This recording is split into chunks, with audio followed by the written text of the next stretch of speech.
Yes, Mr. Millett. Yes, Mr. Chairman, thank you. I now call Mr. Jonathan Roper, please.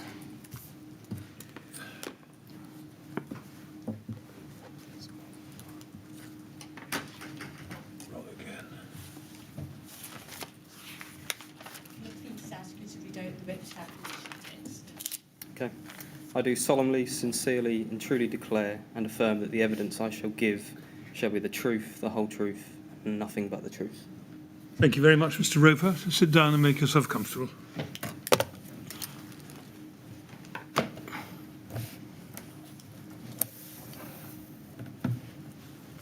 Mr. Chairman. Yes, Mr. Millett. Mr. Roper, can I start by thanking you very much for coming to the inquiry today and giving evidence to us. We are very grateful to you.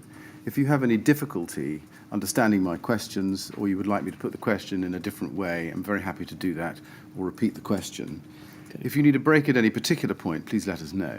We are going to take scheduled breaks halfway through the morning and afternoon sessions, so there will be a break coming up at around about 3:20 or so this afternoon. Okay. Can I also ask you to keep your voice up so that the transcriber who sits to your right can get down everything you're saying, and also just warn you that a nod or a shake of the head doesn't go down on the transcript, so you'll need to say yes or no, as the case may be. Okay. Now, you've made one statement to the inquiry, dated the 12th of October 2018. Can I take you to that? It'll be in a folder on your desk in front of you, but it will also appear on the screen as CEL 30s10052. And we're going to be looking at all the documents that I'm going to show you on the screen as opposed to in hard copy. Okay. Can I ask you to go to the first page there you have? Is that the first page of your witness statement? It is, yes. And can I ask you to go to page 21, where there will be a signature underneath the statement? Is that your signature next to the date? It is, yeah. Have you read this witness statement recently? I have, yes. And can you confirm that the contents are true? It is, yeah. And have you discussed the evidence that you're going to give to the inquiry today with anybody before coming here? No. Now, you joined Celotex in May 2012, I think, as an assistant product manager, didn't you? Yes. So that was effectively a sales role, was it? No. It was an analytical role within the marketing department. An analytical role within the marketing department. I think I'm right in saying, is this right, that this was your first job since leaving university? Correct, yes. And I think at university you'd studied business studies, hadn't you? That's right, yes. At the University of East Anglia. Correct. Did you have any relevant experience in the insulation industry? No, none at all. Did you have any specific scientific qualifications? No. Now, you say, I think, that you were provided with no specific training before beginning your job. That's right. Did that mean you got no training at all in relation to Celotex products?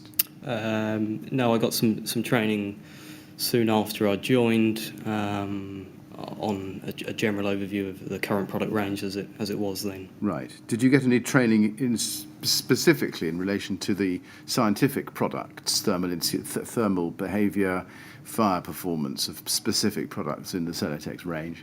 As part of my induction, I would have spent some time with the factory and within research and development, but that would have been a very brief overview of the basic formulation of PIR products. Did you get any training in relation to fire safety?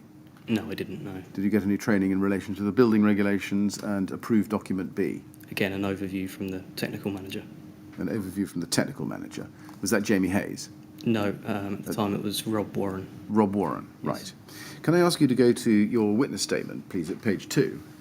And you'll see there at paragraph 2.4, you say, at the very bottom of the page, I was not given any specific training in my roles at Celotex, but I was micromanaged by Paul, who would give me daily tasks and would check all the work, if you go over the page,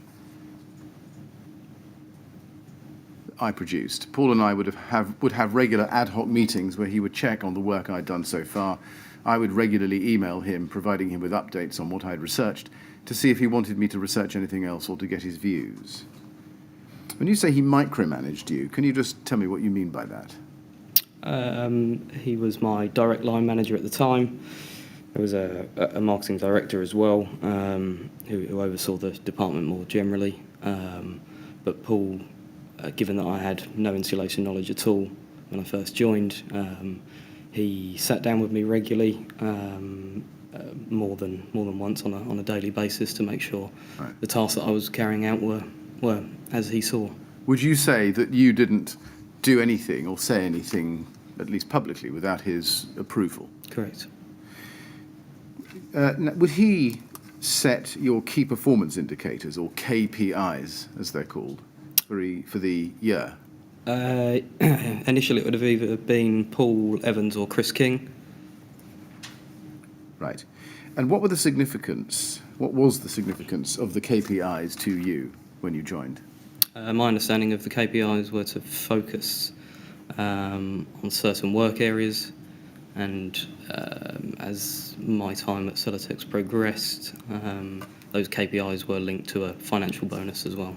Well, I was going to ask you, what would have been the consequences of failing to meet the KPI objectives?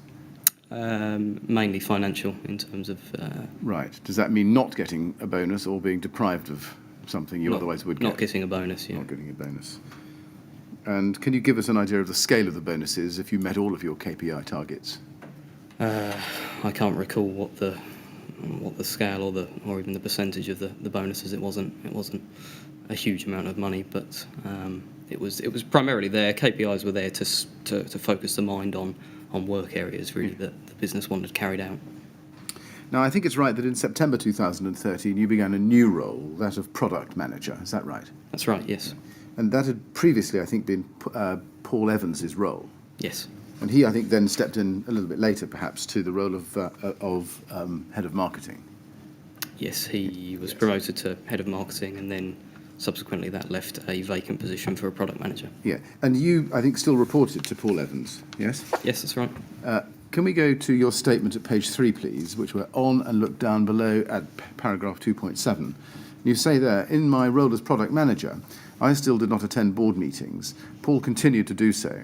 I attended other meetings with those working, assisting on the same projects, and Paul would also attend. Now, at this stage, you're appointed, I think, in September 2013. So you would have been about, 23 or 24 years old at that stage? 23, yeah. 23, right. And you say you still didn't attend board meetings.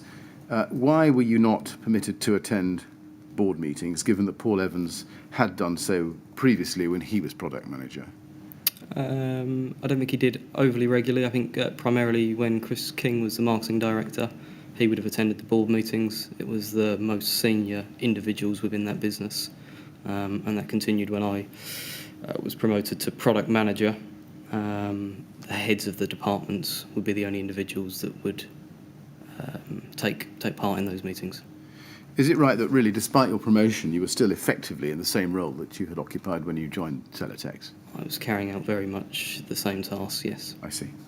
Can I turn to the topic of the properties of Celotex PIR products? Mm-hmm. Can we look first, please, at MAX 50216?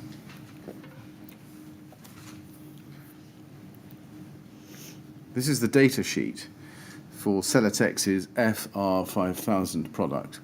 And you'll see, if you look at the top right-hand corner of the document, that it's issue 2, January 2012. You see that? Yes. Now, this is a PIR board, isn't it? Yes. And it was called FR5000. Were you familiar with this data sheet when you joined? When I joined, yes. When you joined. Obviously not before that, but when you joined, did you become familiar with this fairly quickly? Yes. You did. It's called FR5000. Did you understand what FR stood for? I think that it stood for fire resistant. That's what you thought? Yeah. Did you ever have a discussion in Celotex about what it stood for? That would have been part of my initial training when Paul and Chris would have went through the product range. The 5000 range generally consisted of 2 or 3 different products, of which FR was one of them. I think FR was fire resistant. Did they tell you that? They did, yes. They told you it was FR stood for fire resistant, not flat roof? No. Right. Was there a sense of confusion did you detect in Celotex as to whether FR stood for fire resistant or flat roof?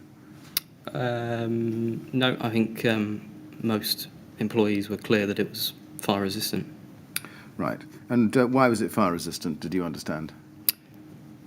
During my interviews with Celotex and then soon after joining, I learnt that they had two different ranges. They had a standard range of insulation products, which was known as the 4000 range then, and they had a 5000 range, and that was their way of differentiating from not only the standard range but equally competition that were in the marketplace at the time. Well, we'll come back to that. We can see that the data sheet here refers to FR5000 as having class 0 throughout the entire product in accordance with BS 476. You see that in the middle paragraph. Yes. What did you understand the significance of FR5000 having class 0 to be?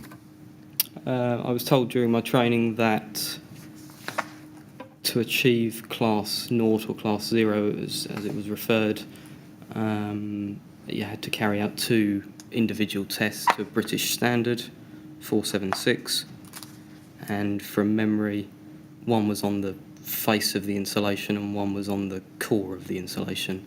And if you met those two tests, the result of that would be class O. And what did you understand the expression class 0 fire performance throughout the entire product to signify? I think that referred to the fact that you test both the facer and the insulation core itself. Right. Was that a view or understanding that you had at the time? It was part of my training. That's how it was explained to me. Now, it's right to think, isn't it, that FR5000 was later rebranded to RS5000? That's right. Did you understand that FR5000 was the same product as RS5000? Yes. Yeah. And it's just that RS5000 was now to be marketed at the over 18-metre market? Yes. Yeah. And of course, FR5000 hadn't done that because it hadn't passed an 8414 test. Correct. Yeah. So the answers you've given about class 0, will that apply also to RS5000? Yes, the formulation of the product stayed Yes. exactly the same. Yes, and we'll come back to revisit that question in more detail later. But in terms of the manufacturing process for FR5000, RS5000 as the same product, were you aware that they were manufactured on two different production lines? Yes. Yeah, it was the same for many of the products that Celotex manufactured.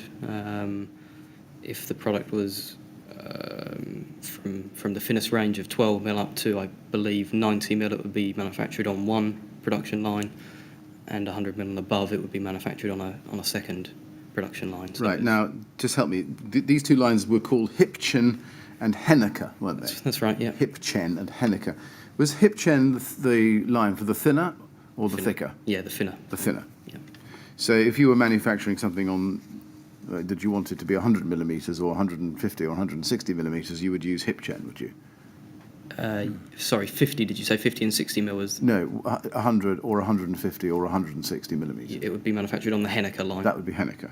So for Hipchen, it would be anything under 100, is that right? Generally, although some products were only solely manufactured, it's not as simple as distinguishing between the thicknesses. There were some products that were manufactured purely on Henneker, purely on Hipchen. That came down to the development chemists. And what was FR5000 manufactured on?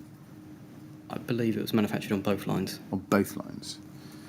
If you wanted to produce an FR5000 or an RS5000 of 100 millimetres thickness or depth, which line would be used?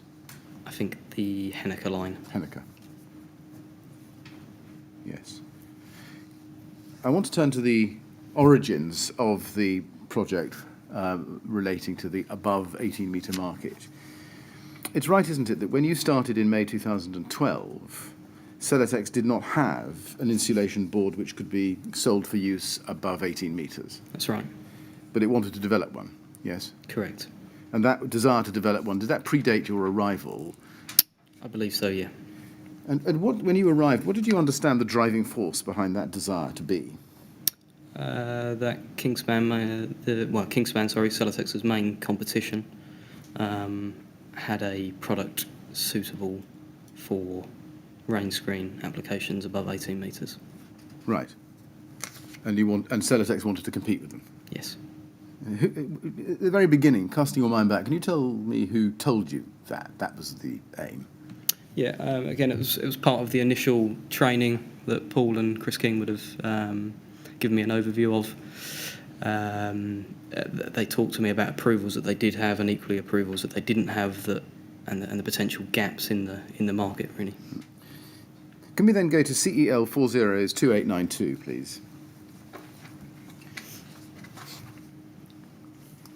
This is an email string from early September 2012, and it's between Bill Woodham and Adam Fryer, and it relates in general terms to lost opportunities in the above 18-metre market. Now, I appreciate when showing you these documents that you weren't a recipient of these emails, but I just want to look at some of the things said in it. Can you start at page 2, please? And at page 2, Adrian Fryer is telling Market Intel 18 metres lost orders. And he says, lost 5,000 square metres, FR 5,000 on job below, plus another 3,000 square metres on Tuesday due to the 18-metre or lack of test. Anyone else finding this is losing you volume VAP sales? And then if we look at Bill Woodham's response a little bit up the page, he goes back to him and says, speaking for my area, Kingspan dominate the K15 specifications, and I relied on the distributors to give me the inquiry to change spec. Problem is, after so many times of saying it cannot be used above 18 metres, they no longer get the inquiries. So very difficult to measure. The only way is via spec, but we don't currently offer over 18 option. Let's hope our rich parents want to invest in the BR135 fire test, then marketing can get it out there. Does that reflect your understanding at the time, so September 2012, of the motivation behind the 18-metre project in general terms? I think primarily Celotex were looking to explore the above 18-metre market because of feedback that they were regularly receiving from the external sales team on lost opportunities, right, such as this one. And they couldn't satisfy those opportunities by using FR 5000? No.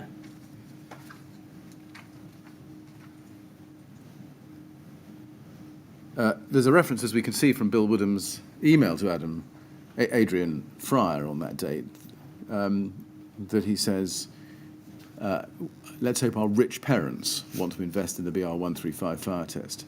Now, as I say, you weren't a recipient of this email, but can you enlighten as to what rich parents means there? So judging by the date of the email, given that I joined the business in May and then within the first month, the announcement was made that Saint-Gobain were going to acquire Celotex. That was obviously then common knowledge on the 7th of September. Yeah. So I can only assume that Bill is suggesting that Saint-Gobain perhaps may back the investment. Yes, thank you. And then he refers to the BR135 fire test, then marketing can get it out there. Does that show us that even at this early stage, September 2012, the strategy was to obtain a BR135 classification and then to market forcefully? Yes. And in fact, that was, as we will see together later, the strategy that was eventually adopted. Yes. Can we go to CEL 30100154, please? Now, this is Jamie Hayes' witness statement, and I want to show you paragraph 17 on that page, page 6. And he says here,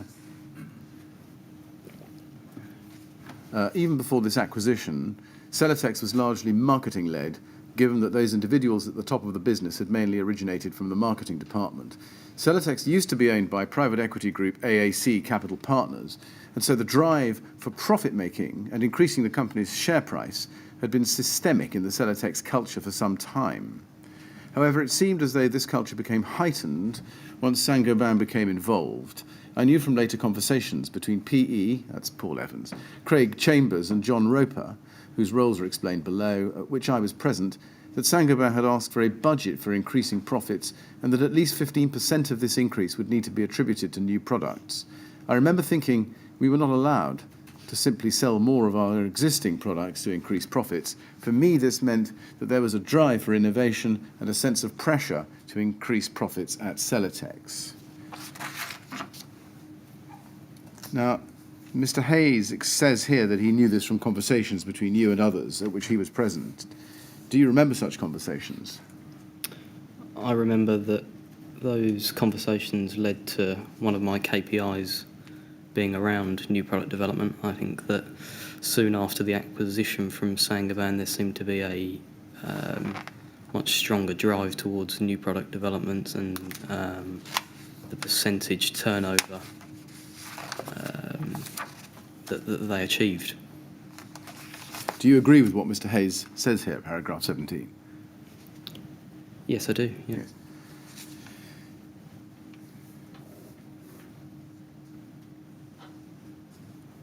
Can we look at CEL 402900? And I want to take you to a document that perhaps shows the KPIs. This is, I think, am I right in saying Paul Evans's January 2013 objectives, KPIs for 2013 for you? Yes. Was it created by Paul Evans, or at least signed off by him? It was created by Paul Evans and probably senior management. I see. And it includes, as you can see, objective number 5, accreditation for FR 5000 for use in above 18-metre applications. And then in the second column from the left, it says, under measure, test report and launched to sales team with the target date of December 2013 and a weighting of 20%. Just in relation to the weighting, is that a weighting which would go to the financial incentive or bonus that you would get? Yeah, so at the end of that year, that would all 6 of those KPIs would be measured, and subject to the percentage which those have been achieved, that would then link into the financial bonus that was received. Right. But the percentage is a percentage of what? The financial bonus or your salary? Neither, I don't think. I think it's just the weighting that that particular task carries in relation to the rest of my KPIs. I see. So, looking at it now, you could take the view that KPI 1, 4 and 5 were the most important to the business. That was my next question. I see. That's why they got 20% and the others got less. Yes. And it looks as if this objective was to be achieved by December 2013. Is it right to say that you were effectively put in charge of developing the FR 5000 product into a brand that Celotex could market for use above 18 metres? I was part of the project team, and initially that was myself, Paul and Jamie Hayes. As the development grew, it included 3 or 4 other members of the business. Yes, I see. When I say put in charge, let me try it a different way. The accreditation process for FR 5000 so that it could be used above 18 metres was one of your major pieces of work. Correct. Yes. But you were always supervised in that work, is this right, by Paul Evans? Absolutely, yes. Yes. So you weren't the final decision maker, but you were very heavily involved. Yes. All right. Now, can we look at Jamie Hayes' witness statement again, please? CEL 30100154. And I'd like to go to page 9 in that document and go to paragraph 28. He says there, RS 5000 was neither an entirely new chemical product nor one of altered composition. Instead, it was simply the rebranding of the existing FR 5000 product to be used in above 18-metre projects. And then he goes on to say that he specifically recalls a particular conversation with PE, JR and CC, at which I was present, in which they were discussing whether RS 5000 would constitute a new product for the purposes of the 15% profit increase target. It was concluded that since RS 5000 was going to be targeted at a completely new market with a new name, it would be classified as a new product, even if its chemical composition did not change. JR's responsibility for developing RS 5000 was therefore a significant responsibility, given that Celotex's ability to meet Saint-Gobain's targets seemed to be heavily reliant on the success or failure of this product. Do you agree with what Mr. Hayes has said there? I do, yes. So there was therefore a significant pressure on you personally to ensure that the product passed the BS8414 test that it later underwent.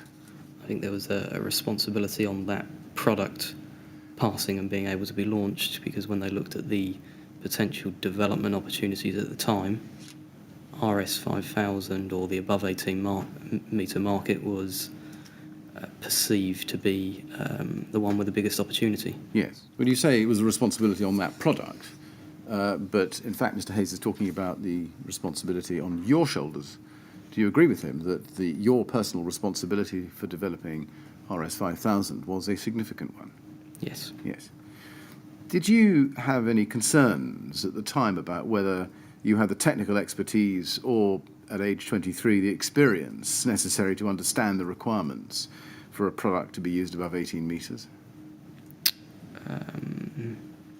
I was concerned that I knew very little of that marketplace. I was concerned from that aspect, but I was equally probably trying to demonstrate that, at the time that those KPIs were set, I was still assistant product manager back in January 2013. My role grew and I was subsequently promoted to product manager. But yeah, I did have some concerns. You did. Did you share those concerns with anybody at Celotex? I wasn't working alone. I had a project team around me. I had Paul and Rob and Craig and senior managers that I could lean on for advice and ultimately to make decisions. If we look at the top of this page, in Mr. Hayes' witness statement to paragraph 26, we can say that he says there that in the second sentence in the first line, in late 2012, early 2013, he, that's JR, that's you, was tasked with the development of a product that could be sold in the above 18 metre market, RS5000, as well as a portfolio of other products.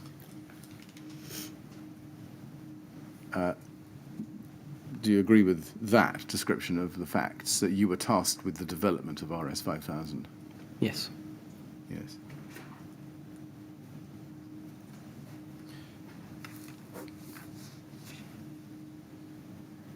Can we then turn to the development of the project? As a matter of history, were you aware that Celotex had previously considered the development of a product for use above 18 metres as far back in time as 2008? I didn't realise it went back to 2008, but I did recall that I had a conversation with Paul and with Rob quite early on in my tenure with Celotex, and they, as part of a background exercise to the above 18 metre market, they did share with me an email. I think it was mainly regarding the test fees from the BRE. Yeah. So yes, I did know that they'd done some initial research. I see. Do you know why no decision to proceed had been taken at an earlier time? I think that it was relayed to me that because the business was privately owned at the time, the business was continuing to grow in terms of sales and market share without the addition of this product and this market, that the private owners didn't want to risk financially an outlay of £25,000 for a test that may not be achievable. It sounds from that answer that the culture, at least prior to the acquisition by Saint-Gobain, was one of a drive for growth rather than investment. Correct. Is that because of the identity of the owners? And because from the very outset they knew that their sole task was to grow the business for sale. Right. They were quite open with all employees around that. Yeah, am I right in thinking that the owners or majority owners were AAC Capital Partners? I think there was AAC Capital Partners, and then there were 6 or 7 shareholders that were equally working directors within the business.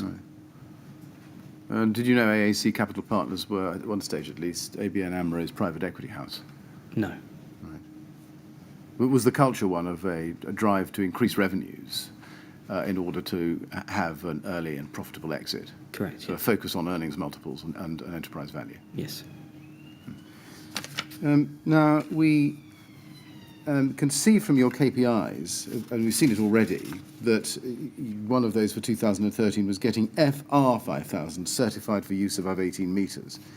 So I think it's right, isn't it, that you always understood that the plan was to accredit that product, not a new product, Yes. not develop a new product. No. Right. So the investment would be in relation, is this right, simply to testing and then marketing? Correct. Yeah. So no research and development, no production investment. No chemical formulation. They No.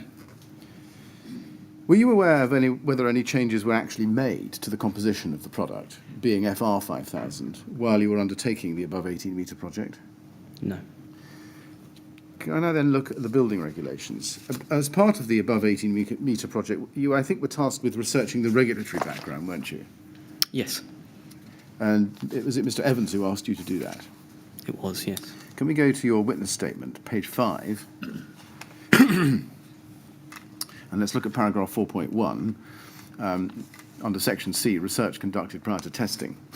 You say there at the top of the page that in the fourth line down, Paul provided me with names and contact details of those he wanted me to contact. I assume these were connections he made on other projects he'd worked on previously. Now, you later mentioned that Celotex were people you met by chance. Apart from Celotex, were all the contacts that you made based on the list that Paul Evans had given you? Yes. Primarily, they were bodies such as the BBA, BRE, and NHBC that Paul had dealt with in Right. his role as product manager. What about potential partners for a test? Um, Did he give you names of only potential partners? Knauf, I believe, later on. Knauf. Yes. Right, just for the record, that's Knauf. Yes. Yeah. We'll come to them later, thank you, but only then, I see. If we look at 4.2, the next paragraph down, you refer there to the NHBC, the BBA and the BRE. These were organisations in the testing and certification industry, weren't they? They were, yes. What about IFC or Simco? Did Mr. Evans give you those names?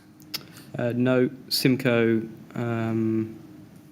were a cladding subcontractor that one of the area sales managers suggested. Who was that? Ian Lafbury. Yes, we'll come to that. And what about IFC? IFC was something that an organisation that I sought to engage with because we wanted somebody with experience in consultation around the fire performance of products. And how did you come across IFC? Was that a Paul Evans contact or was it? No, it wasn't a Paul Evans contact. It was somebody that I don't know. Maybe I just searched the web possibly. Right. So it was a result of your enterprising digging that you came across IFC. Yes. Yeah. And you say in the next paragraph of 4.2. After the reference to NHBC, BRE and BBA, you say he wanted me to obtain more information on what was required to launch such a product. Now, I'm going to come on to ask about some of those contacts in a little bit more detail later, but I just want to ask you first about your understanding of what the relevant guidance and regulations actually were. Did you understand, in general terms, that there were different requirements applicable to buildings above 18 metres in height from those below 18 metres in height? Yes. And was that understanding generally shared within Celotex? Yes, it was. Yeah. And is it right that internally you approached Jamie Hayes for some help with your research? Yes, Jamie and Rob was generally the go-to person for any regulation advice. I see. And I want to ask you some questions about the fruits of your research. By the time Celotex came to do the test in 2014. Were you familiar with Schedule 1 to the building regulations? No. No. Did you ever become familiar with the building regulations? I came familiar with sections of the building regulations. Right. Well, let's just see which ones. Part B, fire safety? Not in its entirety, but again, sections of it. Do you remember which particular sections stand out in your memory? The ones relating to the regulations around BS 8414. Right. Are you referring to approved document B? Yes. I see. And what was your understanding of the purpose of approved document B? Fire safety of a building. Yes, but I say purpose. Did you understand what the approved documents did or were for? What the status was? Regulate compliance. Right. Had you ever attended any courses or training on the building regulations or on the approved documents? No. During your whole time at Celotex, did you ever attend any courses or other training on the building regulations or the approved documents? No. Did you read the guidance set out in approved document B, which addresses fire safety, as part of your research, other than the sections you read specifically? No. Let's look at approved document B. CLG 50224, and can we go please to page 95, where we'll find section 12. And this is entitled Construction of External Walls. Is this part of approved document B you think you looked at as part of your research? Yes. It is. And did you focus on the part on the right-hand side which says external wall construction, just below halfway down?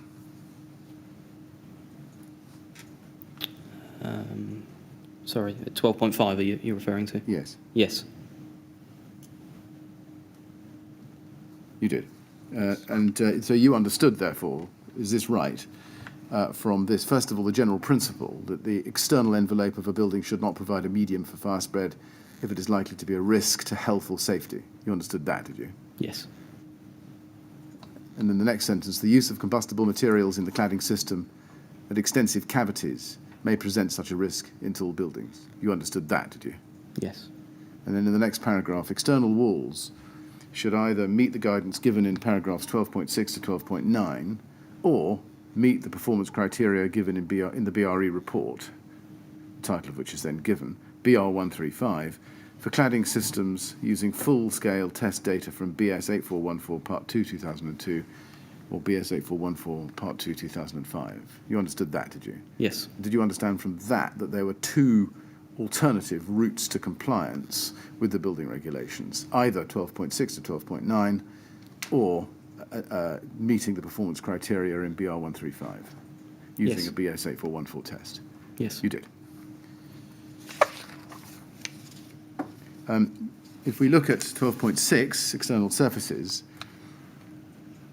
it says the external surfaces of walls should meet, and then over the page, the provisions in diagram 40. Did you understand what that meant? Diagram 40 is on the next page if you want to see it. I think I know the diagram that you're referring to, and I knew that was present in the approved document, but It is. We'll go to the next page, page 97, we can see it. If you look at E, any building, you can see any dimension over 18 metres. And did you understand from that that the external wall surface classification had to be either Class 0 national class or Class B S3D2 or better European class? Yes, that was explained to me, yes. Yeah. And if we go back a page, please, to paragraph or section 12.7, insulation materials, it reads, and I'm sorry, I shall read the full title, insulation materials stroke products. In a building with a story 18 metres or more above ground level, any insulation product, filler material, not including gaskets, sealants and similar, etc., used in the external wall construction should be of limited combustibility, see Appendix A. I don't think I need the rest. Did you understand that? Yes.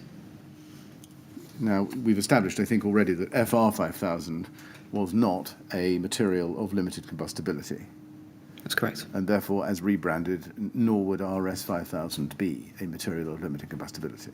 That's correct. And you never had any doubt about that, did you? No. No. And to your knowledge, did anybody else in Celotex have any doubt about that? No, I think there was a general understanding that the only insulation products that were deemed non-combustible or limited combustibility, were materials of rock fibre or mineral fibre. When you got to rigid board insulation, as I describe it, PIR or phenolic foams, I think there was a general understanding that they were combustible. They were combustible. Yes. Yeah. Did you yourself, just on that point, have any inkling or gain any insight into how others outside Celotex viewed the matter? Did you, for example, get the sense that some people you were dealing with didn't understand that thermosetting insulants such as PIR could never be materials of limited combustibility? No, I didn't pick that up. I think there was a fairly clear understanding that... Right.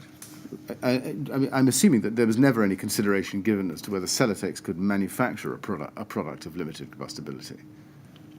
No, I think that the material in itself, as far as conversations that I had with the development chemist at the time and what Paul and Rob explained to me when I joined, was that it's impossible for the material to be non-combustible. So you must have understood, this must be right, that the only way to satisfy the guidance in paragraph 12.5 of approved document B that we've just looked at would be to meet the performance criteria in BR 135 using a full-scale test under BS 8414. Yes. Can we then look at BR 135? You say that Mr. Evans and Mr. Warren gave you an overview of the requirements. Mm-hmm. What did they tell you? Do you remember?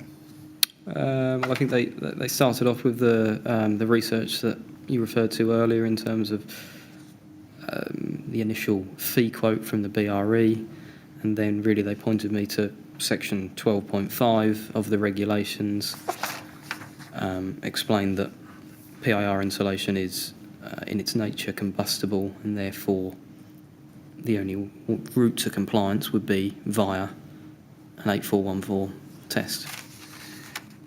Now, BRE 135, of course, came out in its third edition in 2013, and we can see that you were sent to that edition in May 2013.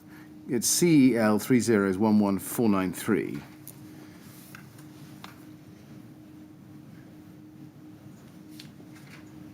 Here is an email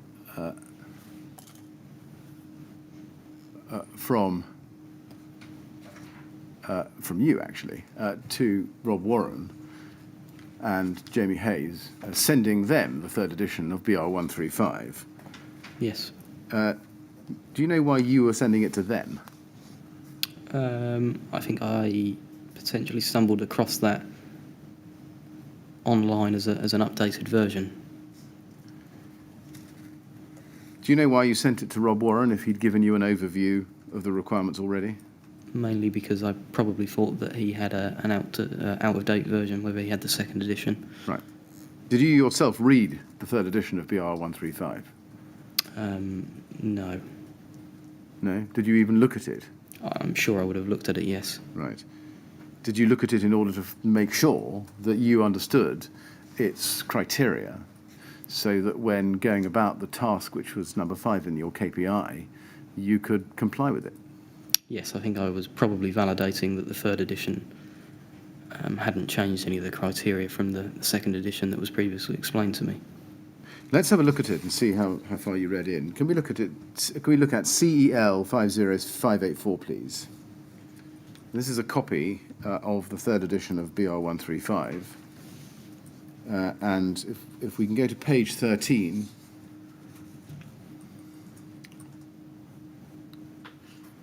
on that page, under the title Interaction with External Envelope, paragraph 3.3, it says, can you see, it says, it is at this stage of the fire scenario that the fire performance of the complete external cladding system, including any fire barriers, is critically important.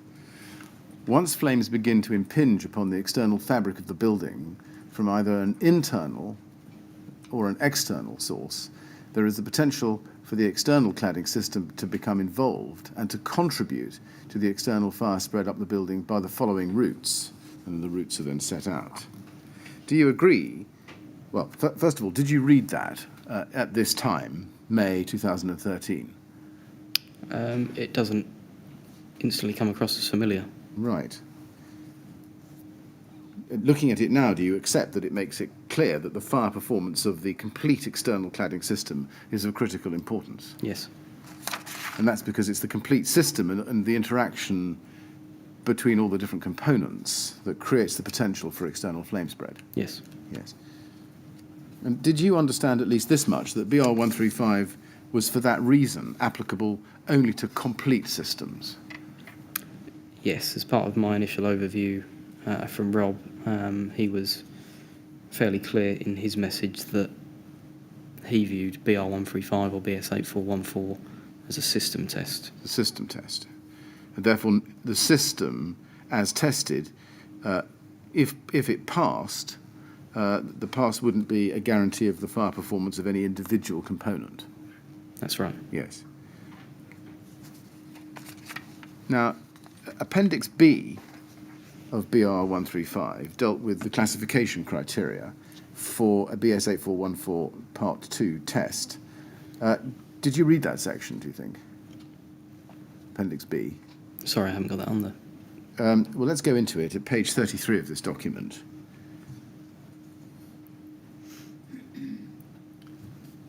This is part of Appendix B, and this is B2. Do you remember reading this far into the document? I know it's 33 pages in, and it's a complex technical document.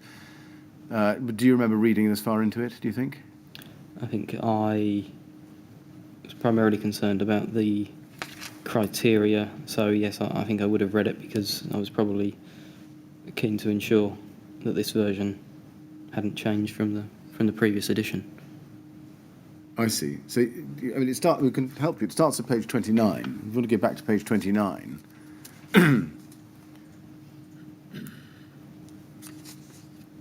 This is Annex B, Performance Criteria and Classification for BS 8414 Part 2. And just pausing there, Part 2 was the test for non-bearing external cladding systems fixed to and supported by a structural steel frame, wasn't it? Yes. As opposed to masonry, which was Part 1. Yes. Did you look at this first page of Appendix B, do you think? I think I probably did, yes, because that's probably on one of the few occasions where I'd seen a large-scale test rig. Right, and you might remember the photograph, a typical test facility. Yes. With its crib at the bottom and the return wall. Yes. Yeah, and then you could see the principle of the test, B1.1. It says that the test facility was designed to determine the external fire performance of non-load-bearing external cladding systems. As you've said, that's a system test.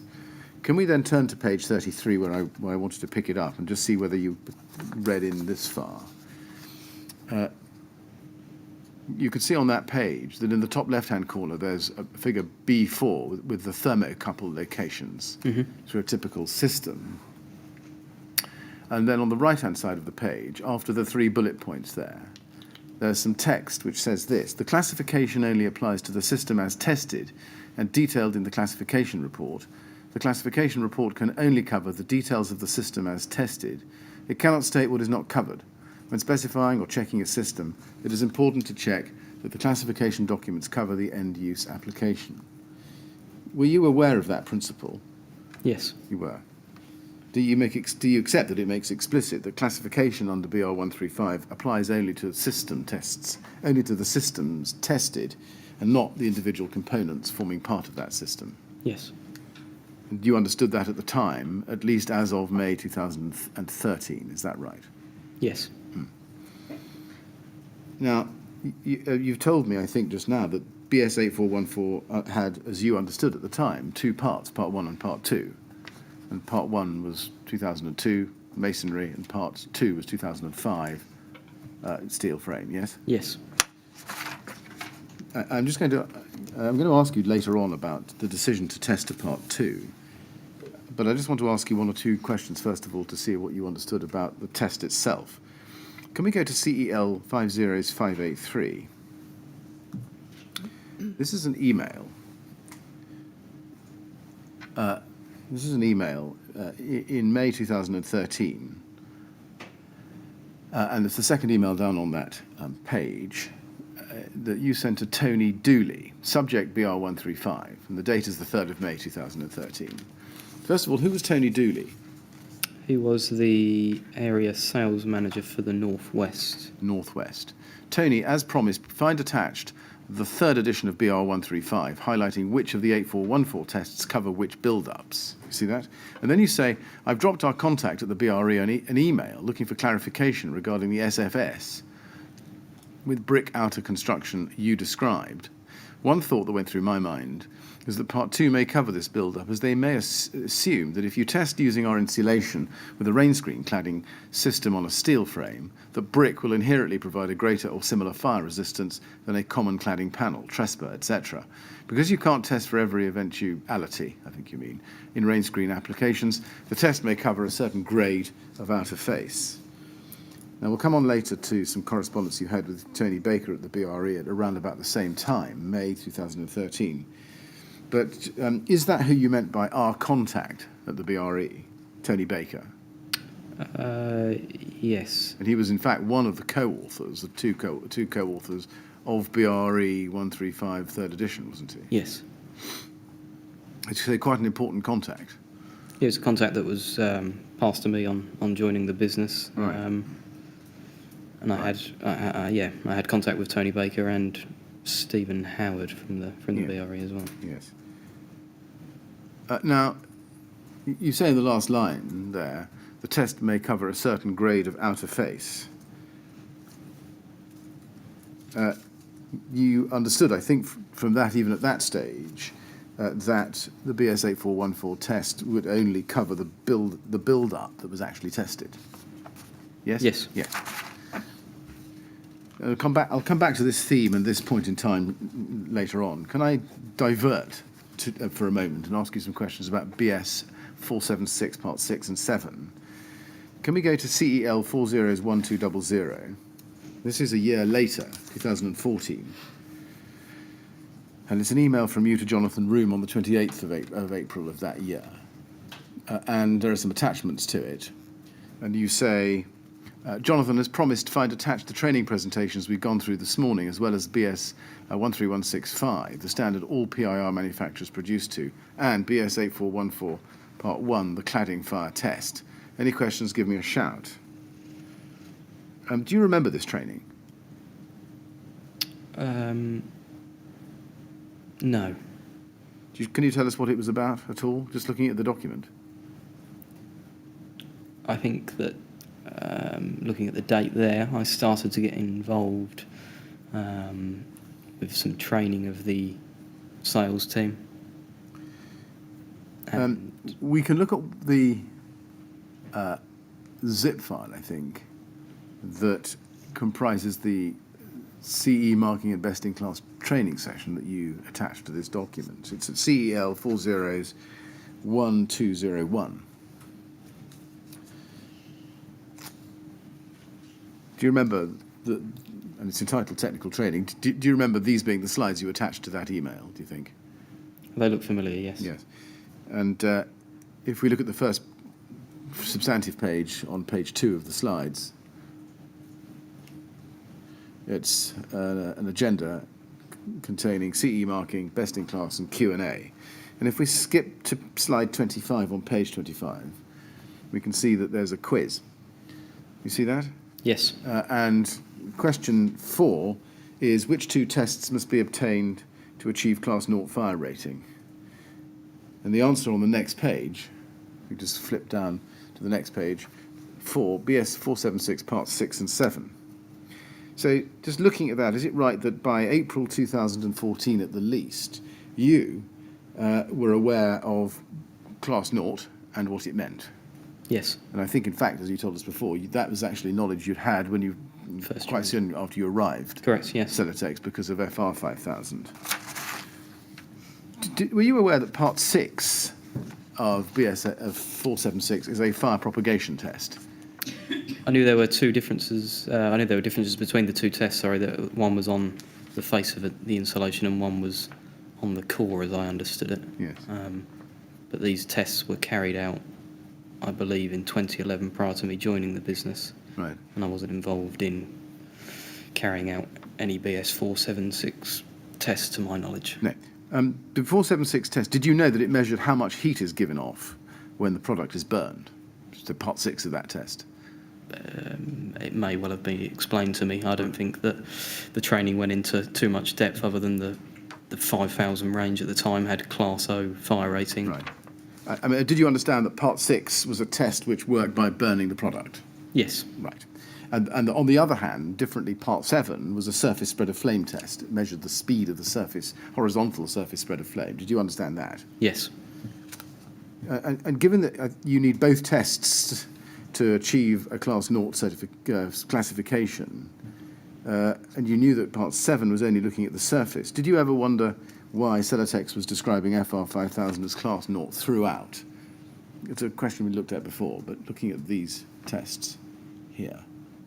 I was told that because the facer of the product had been tested and the core of the product had been tested, that's where the Class O throughout message came from.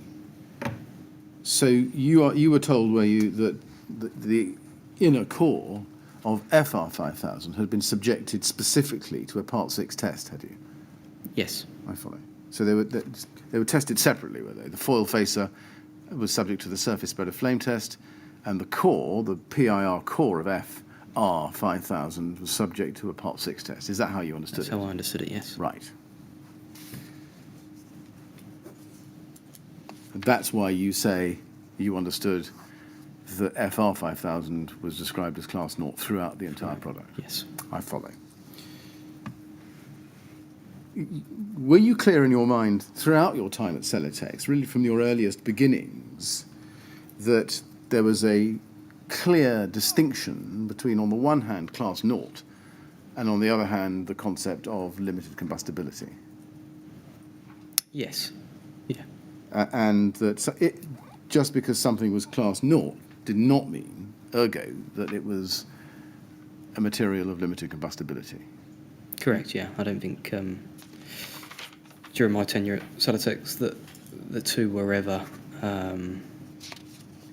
crossed, really. I think Class O or Class 0 was in place to differentiate their 5,000 range from their standard range of products. I see. Were you aware of any confusion out there in the industry about what Class 0 meant? I think potentially the only confusion that was around was because the European classifications that derive whether a product is A1 or A2, occasionally some people got confused with Class 0 being an inferior version of that same table, but I don't believe it was. I see. So no confusion as between Class 0 on the one hand and limited combustibility on the other as concepts? No.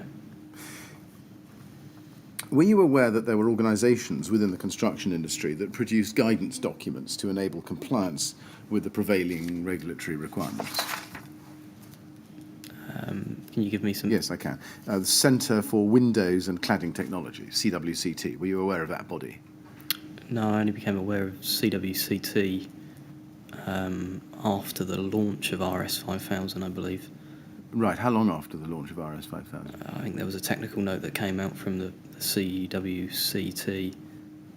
I don't know how long after the launch of RS5000 that was presented into the marketplace.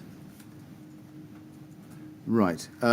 Well, there is a technical note from CWCT, but it's dated March 2011. Right. We can look at that.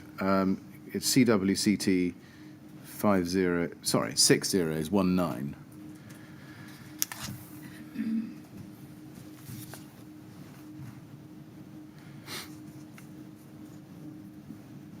Is this the document you are referring to, do you think? Yes. Technical note 73. Now, as I say, looking at the bottom of the page, if you can be shown the bottom of the page on the screen, you can see that it's March 2011. So this predated your arrival at Celotex. When do you think you first saw it? Yeah, again, I don't think that I saw that until after the launch of RS5000. Right. How long after the launch, do you think? I can't say for sure. Right, because this predated it, it wouldn't have been at the time it was published. And It's it's certainly a document that wasn't presented to me during training or one Right. that the business had, I don't think. right.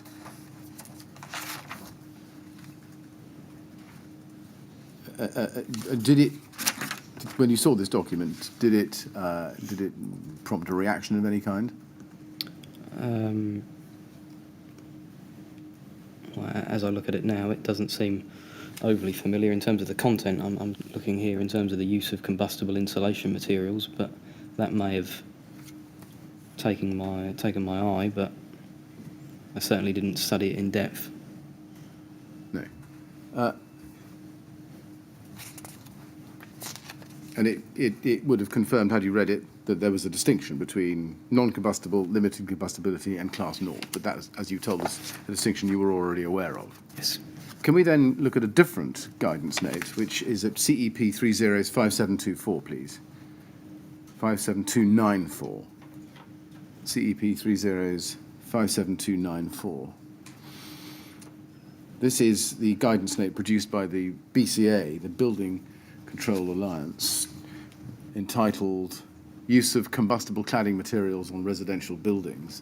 And it's technical guidance note 18, and you'll see from the top right-hand corner that it's issue 0, June 2014. Do you think you saw this at the time it was published? Yes, I think I saw that, whether it was June 2014, but soon after. Right. Did you read it? I'm sure I did, yes. If we look under the key issues, you can see at the first bullet point in the third paragraph, it says, a surface spread of flame classification does not infer any resistance to combustibility. It is solely a measure of the spread of a flame across the surface. I'm just pausing there. That sounds, from your evidence so far, to be something you already well understood. Yes. Yeah. And then at the first bullet point, thermosetting insulants, rigid polyurethane foam boards, do not meet the limited combustibility requirements of ADB 2, Table A7, and so should not be accepted as meeting ADB 2, paragraph 12.7. However, if they are included as part of a cladding system being tested to BR 135 and BS 8414, the complete assembly may ultimately prove to be acceptable. And that, again, I think is something that you well knew from Yes. much earlier on in at your time in Celotex. Yes. Yes. And if we turn the page to page 2, you can see that there are 3 options set out on that page that the BCA recommends. Can you see the top of the page? Yes. It says, where the building exceeds 18 metres in height, the BCA recommends 3 options for showing compliance with paragraph 12.7 of ADB 2. Now, I've shown you ADB 2, paragraph 12.7, which refers to limited combustibility and table A7. Leave aside the accuracy of the statement there about whether you can comply with it by any other approach other than being a material of limited combustibility. There are 2 other options, option 2 and option 3. Option 1 is being material of limited combustibility. Option 2, in a nutshell, is BR 135, criteria of 135 as a result of a BS 8414 test. And option 3 is a desktop study.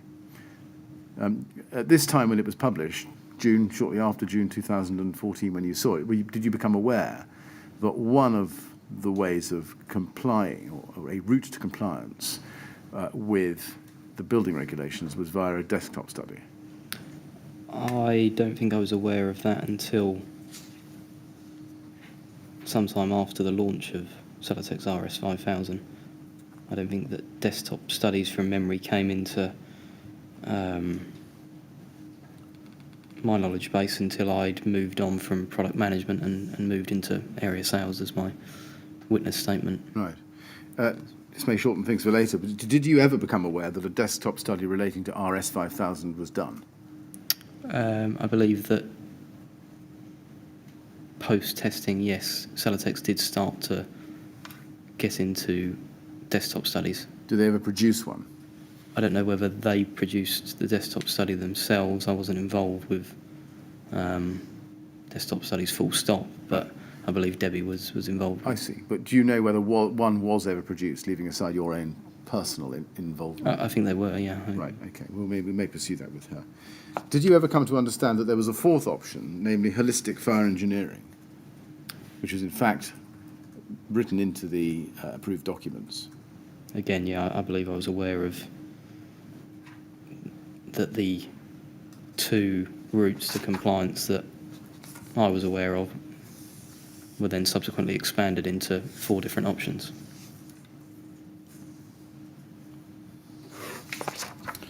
Can we then go to CEL 401340? This is an action plan called Above 18 Metre Action Plan. And if you look at the bottom of the page, which has just disappeared but is now there again, it was prepared by JR March 2013. Is JR you? Yes. And if we go to the top part of that document, please, you can see it says 1 project to achieve accreditation for FR 5000 for use in above 18 metre applications, tested in accordance with BS 8414 Part 1 and BS 8414 Part 2. You see that? Yes. And then if you look at findings, it says in the second sentence, between August 12 and Jan 13, Celotex recorded lost opportunity from not having above 18 metre was 70,000 square metres. It is one of 2 gaps in which we cannot compete with Cooltherm products. Only Kingspan K15 and Extratherm Safe R market that they have achieved above 18 metre fire accreditation. Both are in accordance with BS 8414 Part 1 on a masonry wall.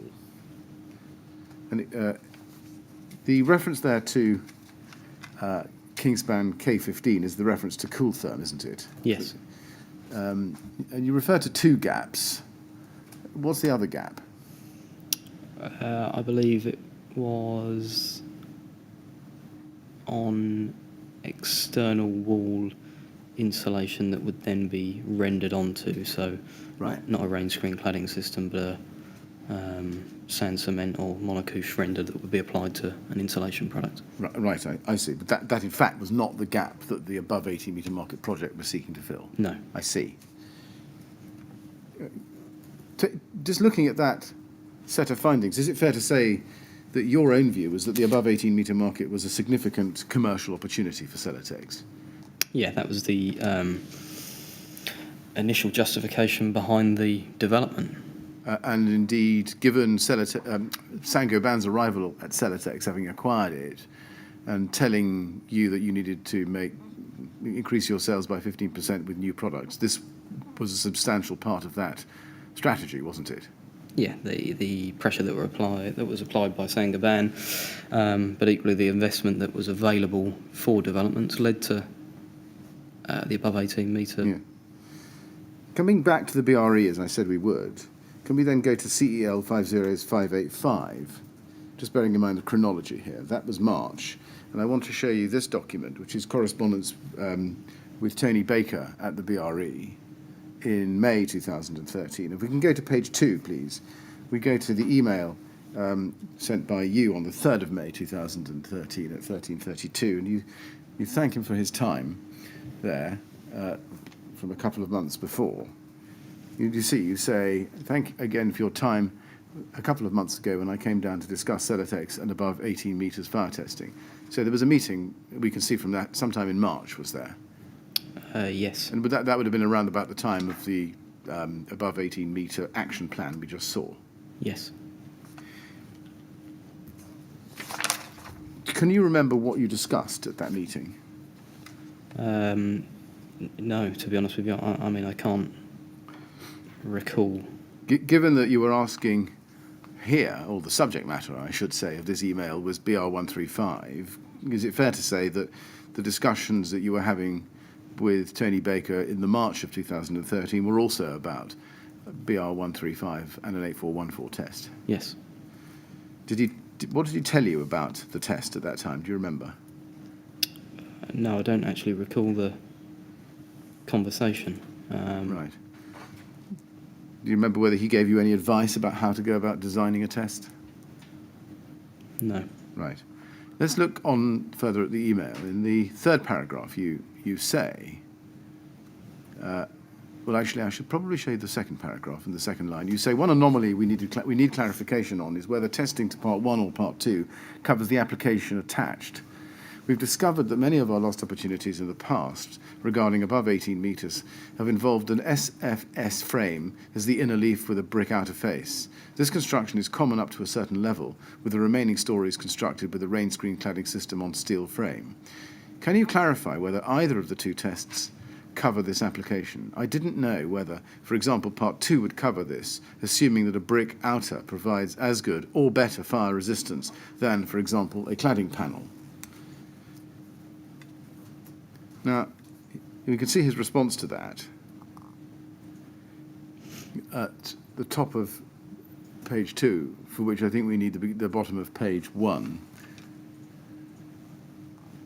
And he comes back to you the same day. Hi, Jonathan, I'm well, thanks. And then if we go over to page 2, he says, the type of system would come under the scope of BS 8414 Part 2 and classification to BR 135 Annex B. It could be argued that with the brick external face, there wouldn't be any external spread of flame. But in line with ADB part B4, section 12, you also need to consider the cavities and hence the potentially combustible insulation materials. Different authorities may have different views on the applicability of the test on this type of system, but bottom line, if you have lost business by not having the classification, then the investment is probably worthwhile. That's what he said. That's what he said to you. Was this the sort of comment that you were after? Namely, was it worth carrying out a test? Is that what you were seeking to achieve, really? Yeah, I think having looked into the above 18 metre market and the competition that Celotex were trying to compete with, it was clear that only one test had been carried out from both competitors at that time. And I think what the business were keen to ascertain was how one test could then be used in multiple scenarios. And I think what Tony perhaps is suggesting there is that the brick external face, which by its nature is non-combustible, wouldn't have external spread of flame. But what he's probably not explicitly answering is whether a cladding panel test would be suitable for a brick external face construction. He's starting to imply that you could take the view that external spread of flame with a brick external face is minimal, but this was the majority of my initial research was trying to ascertain from the test bodies and the authorities whether one system could be used on a different system. There was a varying level of knowledge within Celotex. Rob's view was very much it's a system test because that's what the regulations state. There was a commercial view that how could competitors that only tested once be used on numerous permutations. I wonder whether you were at cross purposes to start with. Were you not asking him simply whether if you did a Part 2 test, that would cover a rain screen cladding system on a masonry wall? I think it probably stems from Tony Dooley's initial email. Yes. And that he was losing a lot of business because of the fact that we didn't have a test which suited a brick outer and an SFS inner. So, yes, I was questioning Tony on that basis. Right. But it looks like, and I want to know your understanding at the time rather than your interpretation of the emails some years later now, but it looks as if he came back to you and was giving you advice about how you could, that if you were going to set up a test under BS 8414 Part 2, you needed to consider the external spread of flame as well as the combustibility of the insulation you were testing. Yes. And therefore you needed to consider the kind of panel, the exterior cladding panel that you were going to use in the test. Is that fair? Yes. Right. Then let's move on. We then come to the 22nd of May email we looked at. How are we before. doing, Mr. Millett? It's Oh, getting yes. close I'm to so the sorry. time when we ought to Yes, have a it's break. a convenient moment. It is? Well, it's as convenient as any. Well, then we better take it, hadn't we? Yes. Yeah. We're going to have a short break. So the afternoon becomes a bit long for everyone if we don't. So we're going to stop now, Mr. Roper, and we'll come back and continue your evidence at 20 to 4, please. Okay. All right?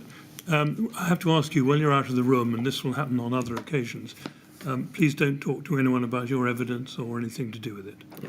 All right? Right. Thank You'd like you. to go to the usher, please.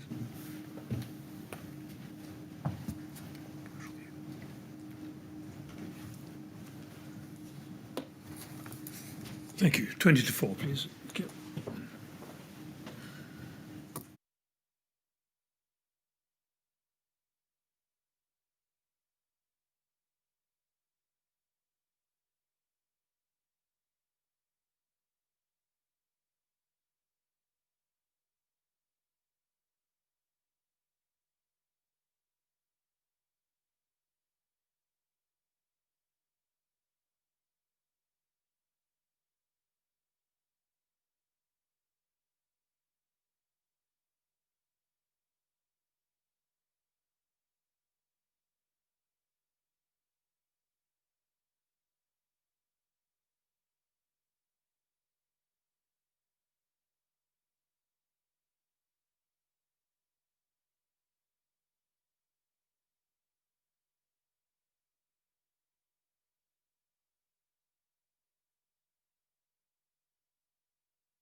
Yes, would you ask Mr. Roper to come back in, please?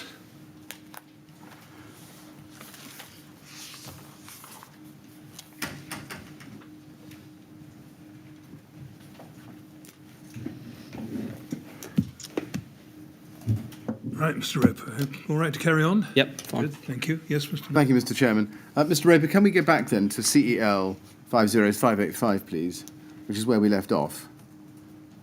And I just want to go back to the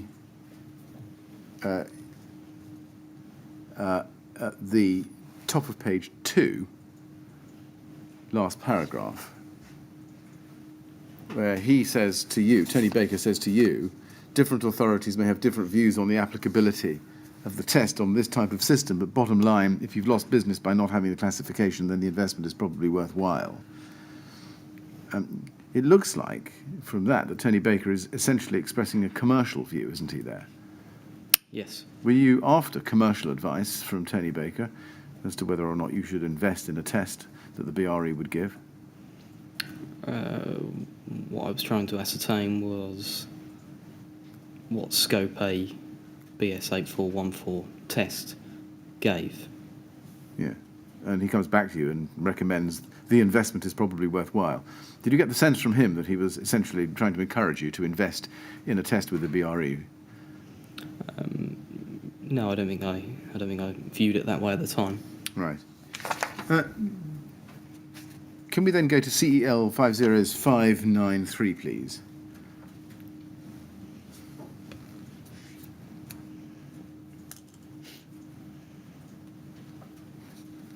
This is the email of the 22nd of May 2013. We looked at, I think, before. Tried calling you earlier, but I believe you were in a meeting. And this is about the construction details that he required.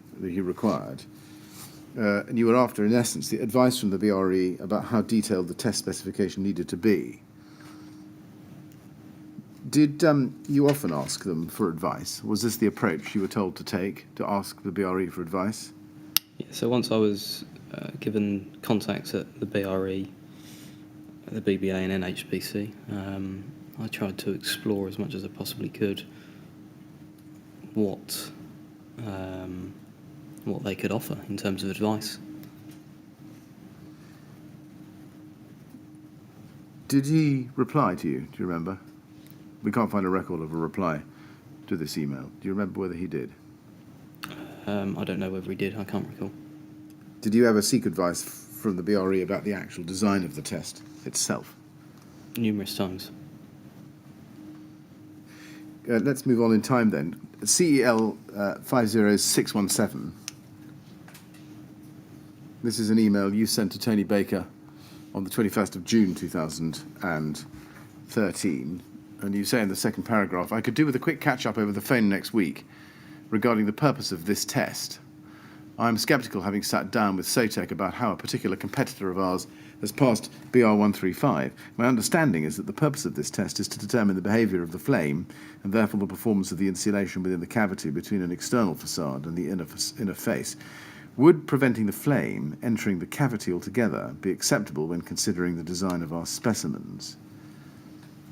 Just in terms of what prompted this email, this, I think, came as a result of the meeting that you'd had with Celotex a little bit earlier in June, didn't it? And that's why you refer to Celotex. Yes. And is it right that you were asking him the question about the flame entering the cavity because that was the experience that Celotex had had when testing their cladding panel with Kingspan? Two reasons. The first, because following discussions with Celotex, they gave details of two BS8414 tests that they'd carried out. One was with a non-combustible insulation and one was with a combustible insulation, with one of their metal cladding panels on the front. And secondly, because during my market research I ascertained that a particular competitor had tested with a non-combustible cladding board, and it was Celotex's view that the longer you can prevent the flame coming into the cavity, the greater the chance of passing the test. Yes. Just to focus then on the question, when in the second paragraph there you refer to a particular competitor, were you referring to Kingspan? I was, yes. And was the product Cooltherm K15? It was. Was your understanding that they had achieved classification to BR135 by preventing the flame entering the cavity? My understanding was that they had carried out a test using a 6mm non-combustible board as the outer face, and from what John Eggington at Celotex had suggested, that did in fact prevent the flame entering the cavity. Right. Did you have any doubts yourself at this time about whether this was appropriate? Sorry, whether what was appropriate? About whether it was an appropriate way of testing Kingspan K15? It was completely unrealistic in terms of normal representative systems that were being used in the market. Is that because, well, you tell me why it was unrealistic rather than me suggesting it to you. Because the only non-combustible board that I knew of that they could have potentially used was a cement particle or calcium silicate or magnesium oxide, a building board that would typically be used to sheathe the steel frame and not as a decorative cladding panel on the outside face. Right. And when you say unrealistic, do you mean, just to summarise what you've just said, that designers and contractors did not use cement particle or calcium silicate or magnesium oxide panels as the rain screen? Correct. Right. Do you remember whether Tony Baker replied to this email? No, I don't. Can we look at CEL 50708, please? And I'd like to go into page 3 in that email run, at the bottom of that page, please. This is an email to the BRE from you on the 18th of October 2013, this time to Stephen Howard, and the title is Celotex BR135 Testing. And it says, Stephen, once we've agreed the final design, which I'm hoping will be soon, I'll get back to you with confirmation. And then you go on in this next paragraph to say, one of the key considerations for us with testing to BR135 is that it enables us not to limit ourselves to one particular application stroke build-up. Is there anything the BRE can offer that could extend the use of our product in other systems similar to the tested rig? The main one for us is that whilst we will be testing a particular rain screen panel, we do not want this to limit ourselves to that one particular panel. Just pausing there, that was your concern, wasn't it, about the narrowness of the BR135 test? My concern was the view within Celotex at the time was that, on one hand, certain individuals viewed it as a system test. On the other hand, certain individuals viewed it as a product in application test. And what was clear from the market in which Kingspan were operating is that the one particular rain screen cladding panel or building board that they had used to achieve a BR135 classification wasn't being replicated in situ on buildings that they were being used on.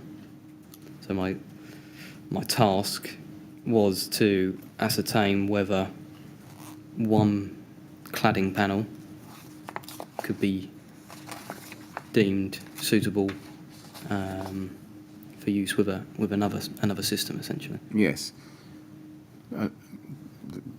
Now, you said in that answer that there were two types of individuals who viewed 8414 as a system test, and on the other hand, certain individuals who viewed it as a product in application test.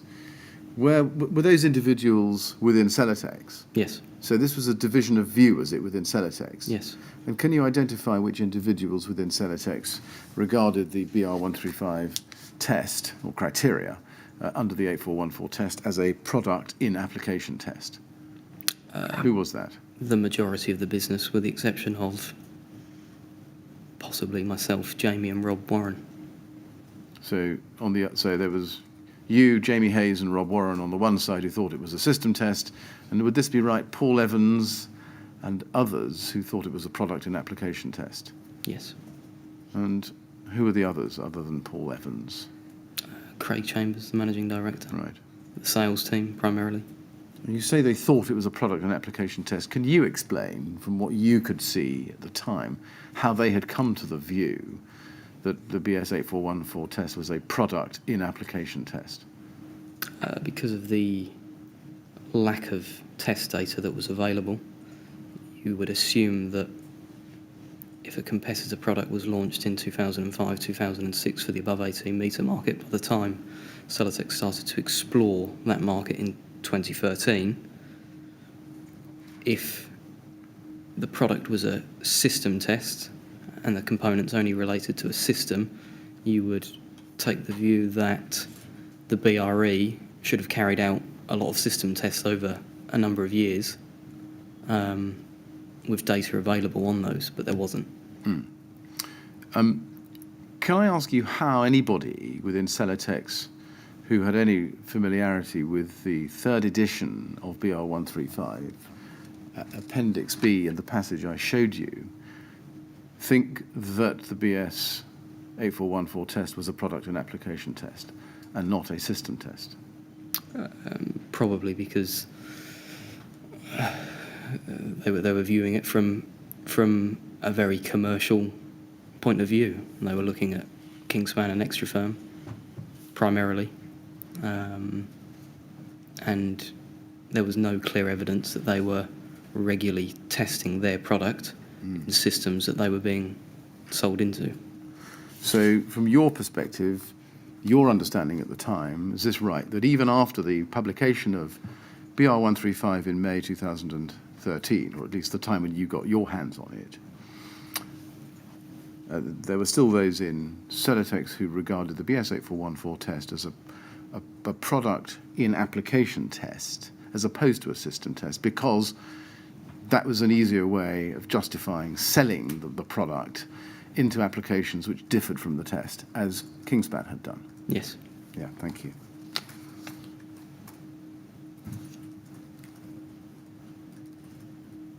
Looking at the bottom paragraph on page 3, you say, if we tested a baffle joint ACM panel, is there anything dependent on passing that the BRE could offer that would allow us to cover open jointed terracotta systems, for example?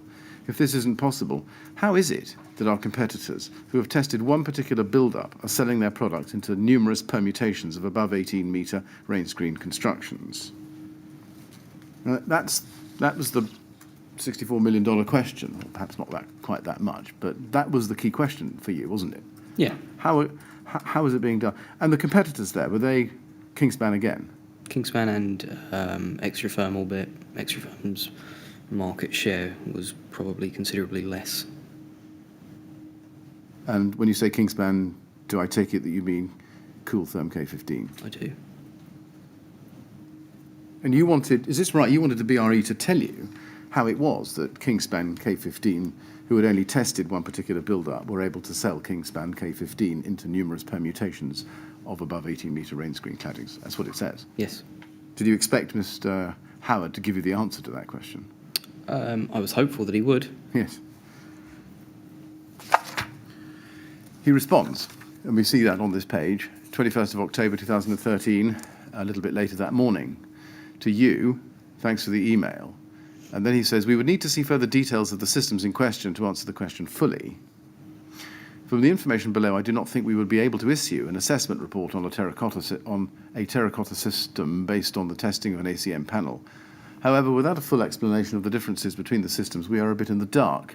In terms of claims in the market, would it be possible for you to forward an example? Did you understand this to mean that the BRE considered that they might be able to give an explanation in some circumstances, or be able to provide a test in some circumstances? Sorry, can you rephrase that? Yes. Did you understand, let me be a bit more precise, when he says without a full explanation of the details of the two systems, we are a bit in the dark, did you understand from that that if you or anybody else provided the BRE with details of a particular system, they would be able to give advice about whether it might pass a test. That's certainly what he indicates here. That's how you understood it at the time, is it? So, yeah. Yeah.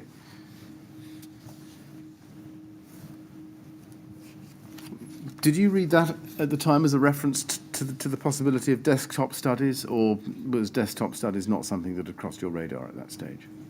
I think that desktop studies hadn't crossed my radar, but something that was initially brought to my attention was because of the disparity in views within the business around product and application and system.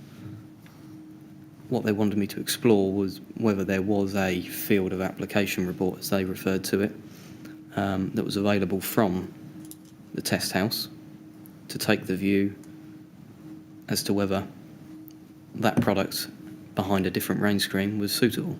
Why didn't you just ask them the question whether or not the 8414 test was a product and application test or a system test? Well, I think I probably asked them in the email before this. Right. And you didn't get much of an answer? No. No. You then, I think, reply, if we go up a page to page 2.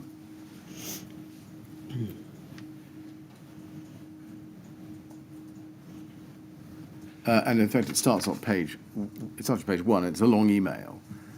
I'm not going to read it all to you, but it's the same day, later in the day, 21st of October 2013. And you say in the first paragraph at the bottom of that page that you can't give a full explanation on the differences between the systems. And then you give an example looking to test an ACM panel with baffled joints with a cavity of 38 millimetres between the cladding and the substrate in conjunction with NHBC guidelines. Was that an example drawn from your commercial experience, or? I think that probably came from Celotex, to be honest with you. Yeah, I see.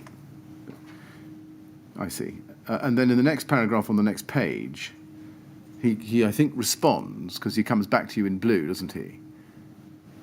I should just show you the full email run. If you go to page 1, we can see that when we see in this email the blue text, you can see that what he's done is answered in blue. Yes. Yes, so let's go back then to page 2 and look at the second paragraph in blue. In the test report, it would state exactly what was tested. The method to widen the scope would be via an assessment report. This is fairly standard practice. Is that what you mean by a field of application? Yeah, and that's the first time the BRE I see. had mentioned that. I see, okay. What I cannot do at this stage is to say what would be included in an assessment and what we could not do. In the example above, we would like details of the baffled joint system, sizes and materials used. We could then take a considered view. Apologies, but I would not be immediately familiar with the jointing systems across the market or even the permutations available. And then in the next paragraph, you give an example from, you say, one of our main competitors who produce both PIR and phenolic insulation, and they have successfully tested a product, a BS84141, onto a masonry wall using merely a cementitious board as the outer face. Just pausing there, that was Kingspan K15, wasn't it? Yes. Clearly. Not only does this not cover the majority of the market in which they are used, but the cementitious board doesn't actually represent a drained back and ventilated rain screen system. However, we are aware that this product is used in buildings above 18 metres, using a wide variety of constructions, some onto masonry, some onto steel frame, with ACM panel cladding, terracotta, etc. We're surprised that they feel confident enough to allow their product to be used in buildings their fire test doesn't cover unless they have a report to say other. Now, just pausing there, the question you're asking him, again, is a bull question, isn't it? You want to know how it is that K15 is being marketed into a wide variety of different cladding systems, including ACM panel cladding systems, when their test doesn't cover it. That was the question you wanted the answer to. That's correct. And you needed to know the answer to that because you needed to know how to market RS5000. Correct. Did you have, before you look at the answer, did you have a suspicion as to how Kingspan were able to do that? No, not really, to be honest with you. I mean, we received intel from the sales team quite regularly about opportunities that they'd lost. But generally, with product data sheets, product literature, Most of the time, mainly at distribution level, one of our sales team would be able to probably quite quickly get a product data sheet from a competitor. What they found almost impossible to get was an 8414 test or a field of application report or any piece of literature that suggested that their system could be used with any other system than was tested. I see.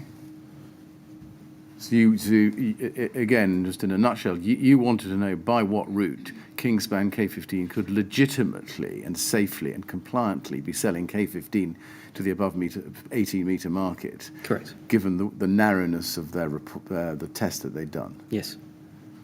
The answer comes back, if the products are LPCB approved, then we can act.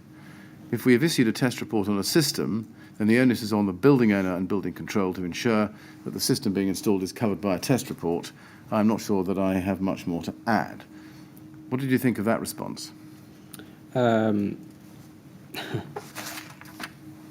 Honestly, I felt that they were trying to get businesses down the LPCB route purely from a commercial perspective. The LPCB route was another form of certification, another stream of income from the BRE. The response, if we have issued a test report on a system, then the onus is on the building owner and building control, suggests to me that I don't know whether the BRE were aware that rigid board insulation was being sold in systems that differed to the ones that had been carried out at their test rig, but it was almost as if they were relieving their responsibility on that subject matter.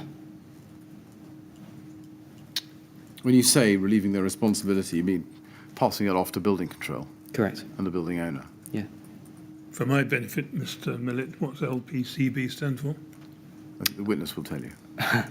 Loss Prevention Certification Board. So And what's that? it's another form of certification that the BRE offer. It was one that Celotex, who are a cladding manufacturer that I engaged with early on, explored, and it's it's an approval that is very much based on the system that was tested. I think that then got carried through to something called the Red Book, which was a BRE documentation. Right, thank you very much. Were you surprised in your own mind that Mr. Howard didn't seem more concerned at what you were telling him about what Kingspan were doing? I was hopeful that he would shed some clarity on the matter, and he didn't. Yeah, that was not quite an answer to my question. Did it surprise you that Mr. Howard, for the BRE, who was a testing house, did not seem more concerned at what you were telling him about what your competitor, Kingspan, were doing with their test? Yes. You were surprised.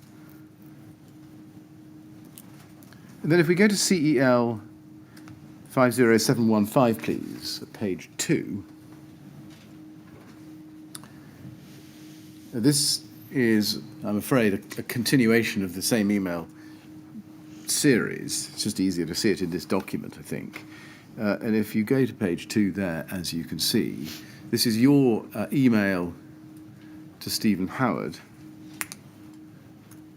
where you say, Steve, good to speak to you earlier. This is 31st of October 2013. And you ask another question. You say, we talked about an assessment report following successfully passing BR135.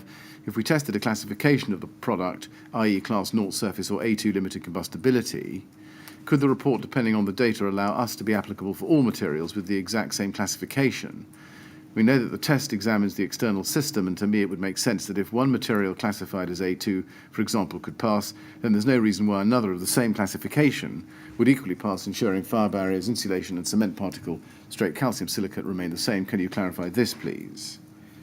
Just in a nutshell, were you asking him, and I think we probably can see this, that if you carried out the test with an A2 cladding panel, you'd be able to say that the classification applied to any system with an A2 cladding panel? Yeah, I think I was trying to ascertain that could you use the fire performance of a cladding panel generically with other systems of a similar fire performance. Right. Was that idea, that way through, if you like, one that you'd come up with, or other people in Celotex have suggested? I think it was when we were discussing Kingspan's test, it was something that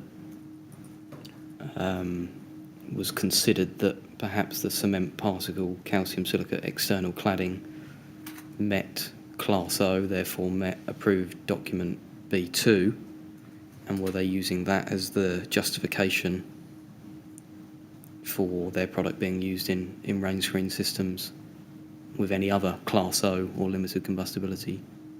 But given that 8414 was a system test, as you can see from the third edition at Appendix B of BR 135, Yeah. why was it relevant that the panel had its own classification as A2, given that the entire system would have to pass the test according to the criteria? Because of the earlier points that it seemed inconceivable that the main competition were carrying out test after test for every construction that they were used in. So you were looking, were you, for a lesser way of reading the 8414 result? So that instead of having to have exactly the same system, in other words, cement particle board, for example, Yeah, you could have another board which had the same fire classification, correct. which would give you greater variety. Yes. That was the idea. Now, we can see, I think, that there's a response to this a little bit further up the page. I can go to page 1.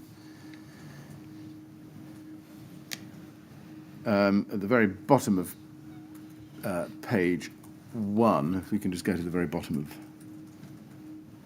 that.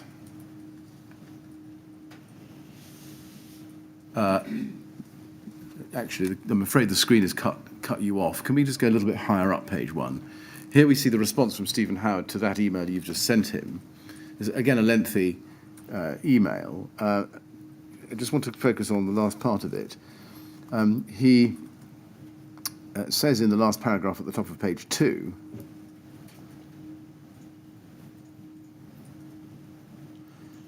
the above system is applicable to small-scale reaction to fire tests. What we cannot say at this time is changes allowable by the ETAG or classification document also apply to the BS 8414 test. The classification and ETAG document does not cover full-scale tests. I may have taken this email a little bit too quickly, Mr. Breakbird, so forgive me. But is the result of reading this email that you knew that this sort of field of application didn't exist in relation to BS 8414 tests? In other words, you could do a read-across classification-wise for small-scale tests, but not for full-scale tests under 8414.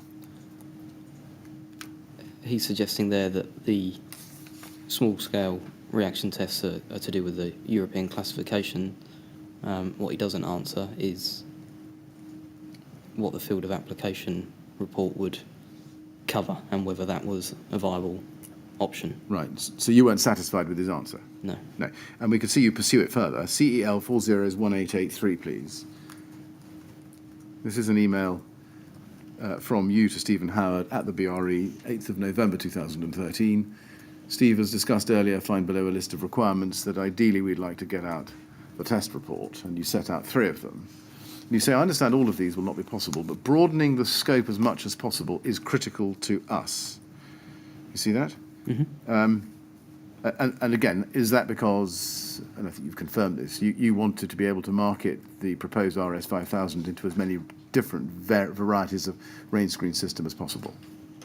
Yes. Yes. And then you set out 3, and the third of which is, well, perhaps I should look at all 3. To test onto steel frame and be applicable for masonry applications, I'd suggest that SFS using a cement particle board is worst case, and if we passed on steel frame, you have to expect a masonry wall to provide even greater resistance to fire. And just pausing there, that's the substrate, isn't it? That's what's at the back, behind the insulation. Yes. And then if we use the cement particle board as a sheathing board, we would ideally want it to cover the use of calcium silicate too, again, testing worst case. And again, that's about what sits at the back of the insulation, isn't it? Yes. And then most importantly is the cladding panel scope, where we're looking to test a fibre cement Eternit panel, but as discussed, we would like as much scope as possible. If the BRE won't accept a variation of panels used on one rig, then we would like some suggestions on how we can cover as much of the most commonly used systems as possible. Trespa, Marley Eternit, rock panel, ACM panels, terracotta, etc. If you could come back to me on this with generic details too, it would be much appreciated. And again, that is the bull question you were seeking to ask him. Can we test with only a fibre cement Eternit panel, but can we do some others?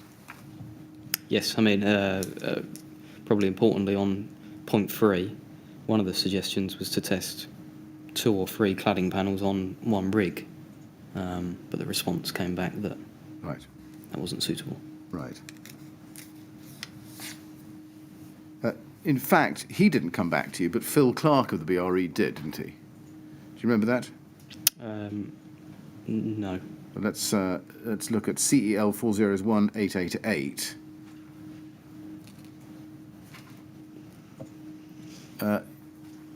Stephen Howard to you, 13th November 2013, so a week or so later.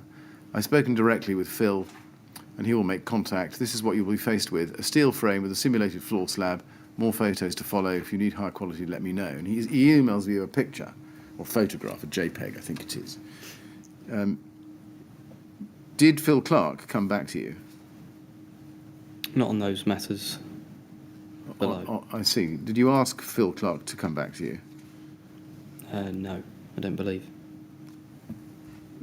How did this end then? in the same way that a lot of my initial conversations ended with numerous bodies without any answers. Can we look at CEL 401886, please? Page 2.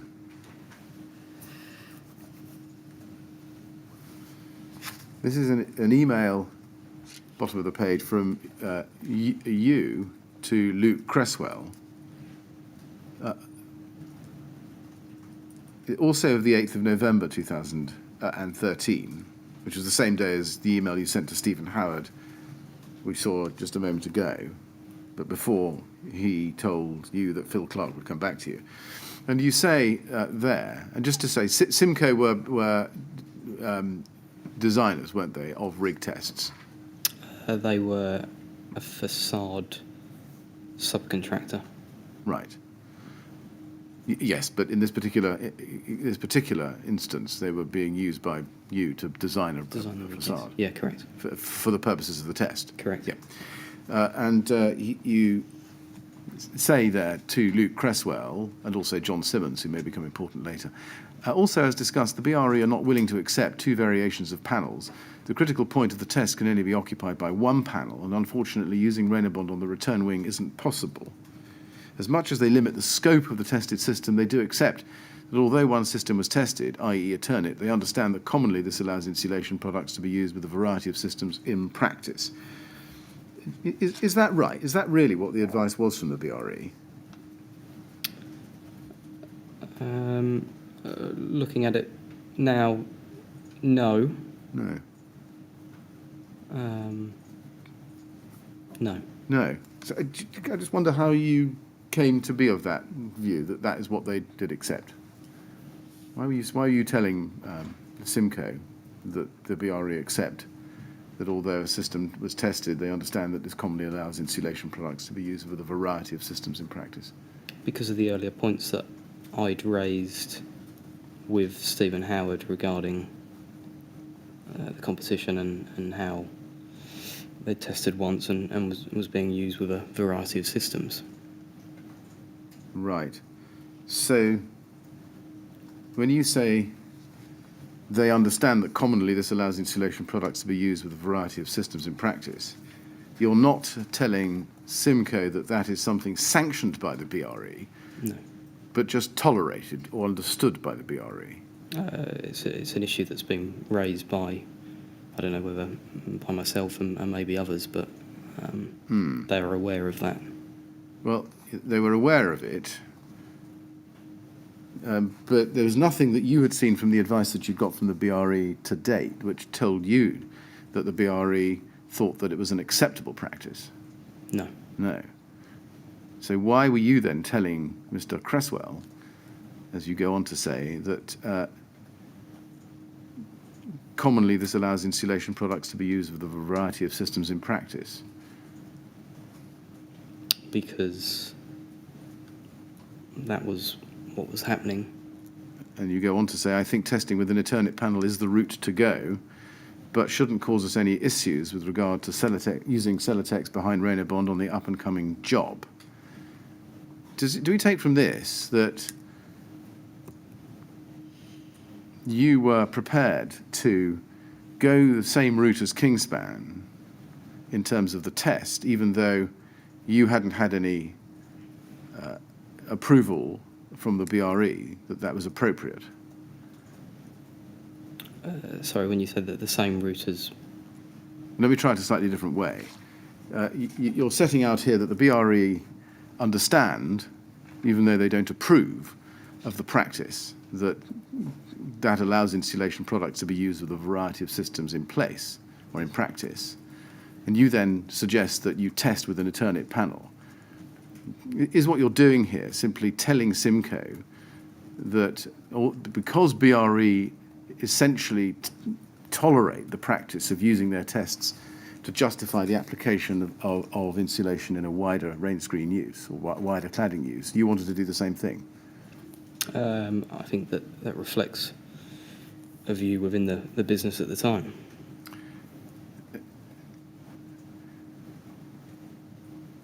The BRE hadn't told you that if you tested with an alternate panel, that would allow you compliantly to use insulation products with a variety of systems in practice, had they?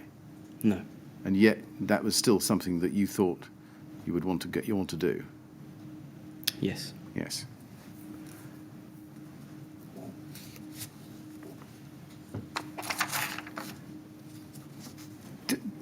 At this point, were you aware that, well, had you heard of Rayner Bond?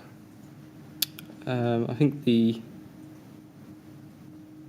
first reference to Rayner Bond was via Celotex, I believe. That was in the June of 2013, wasn't it? Yes, one Yes. of them, yeah. And you knew that that was a type of ACM panel? Yes. Did you know that it had a polyethylene core? No. No. Were you well aware, I think you were at this point, that an ACM panel, an aluminium composite material panel, should not be used with RS5000 because essentially you'd already ruled out testing with it because it wouldn't pass as a result of your discussions with Celotex in the June? I think that there was a lack of confidence around ACM panel based on the discussions with Celotex. What probably wasn't known at the time was that there were different cores related to ACM panels, and I guess subsequently I now know that depending on the core of the ACM panel, if it's fire rated, it does meet the criteria of BR135 with a combustible insulation.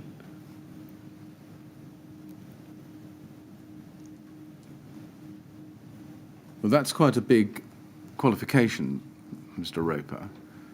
It's not a qualification that you used in this email, is it? No. As I said, it's something that I subsequently have learned.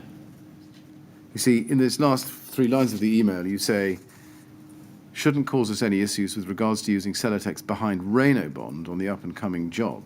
How were you able to say that to Simco, given what you'd learnt at the meeting with Celotex in the June about what happens when they tested Kingspan K15 with Rayner Bond? I guess the truth is I didn't know whether it could be. Or with ACM, right, you didn't. But had you done any work to discover whether or not RS5000, as it was going to be called, could be used behind Rayner Bond? No. But you hoped, did you, but by using an Eternit panel in the test, you might be able to use Celotex behind a Rainobond rain screen panel in real life? I was optimistic that the business would achieve a field of application report, because it seemed the only logical way that our competitors were selling into that market, into a variety of different cladding systems. But given what you knew about the actual performance of ACM panels, whether or not they were Rainobond, in the tests that Celotex had done with combustible insulation, how could you even think of proposing using Celotex behind Rainobond on the up-and-coming job, as you call it? I don't know. Is the honest truth? It was just, forgive me for this, but it was just reckless optimism, wasn't it, given what you knew? In hindsight, yes. Yeah. Can we, Mr. Chairman, I'm going to move to a different topic, but I'd like to make as much progress as I can. I could probably cover it by 4:30. Yes, all right. Well, you keep going, but try not to run too far beyond. No, I'll try not to. NHBC, can I ask you to go to CEL 50744, please? This is an email from you to Graham Perrier of NHBC of the 20th of November 2013, so just a little bit on in the time. Graham, with reference to our earlier conversation on buildings above 18 metres and approved document B, could you please call me when you have a spare moment to discuss something that has since come to mind from this morning's phone call? Do you remember what you'd been discussing? No, I don't. Can we look at CEL 50748, please? And this is a long email chain between you and NHBC and others.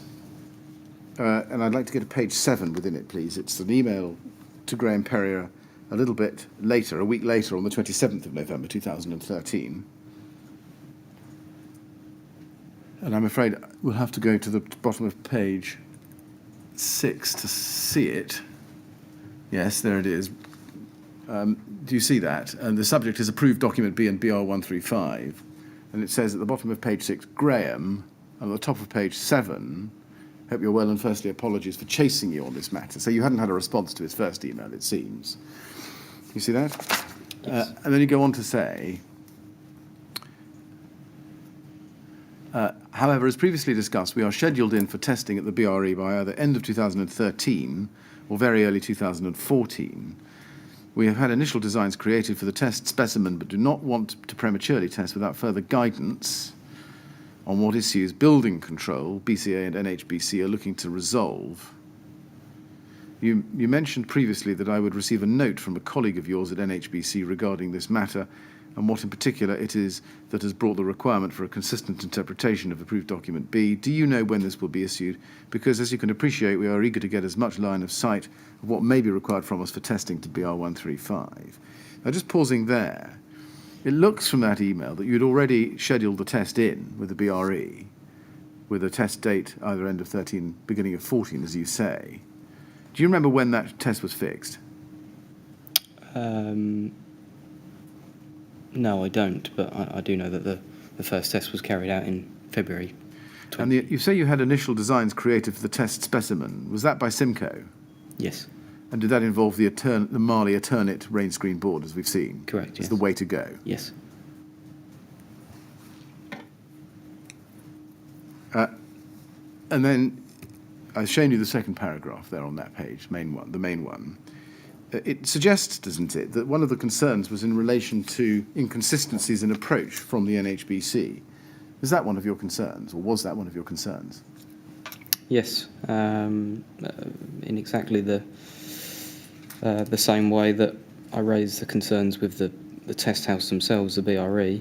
I was trying to ascertain from the NHBC how they were signing off buildings using certain combustible insulation behind cladding systems that hadn't been on the face of it tested.